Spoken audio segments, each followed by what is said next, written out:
guys, I'm welder Crystal. Today I'm going to weld these thinner steel pipes, and our goal is to make them double molding.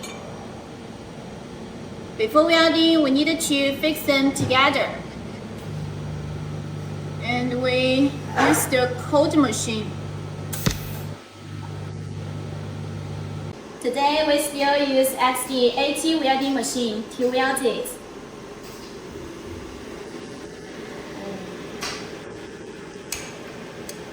And we needed to align the tungsten needle. Before welding, we needed to fill the argon gas into the pipe to ensure that the inner wall will not be oxidized.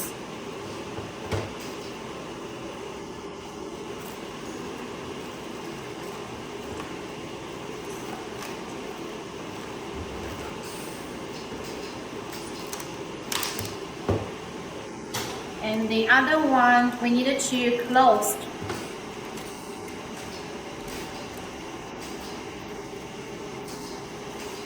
To balance the pressure of the pipe. Okay.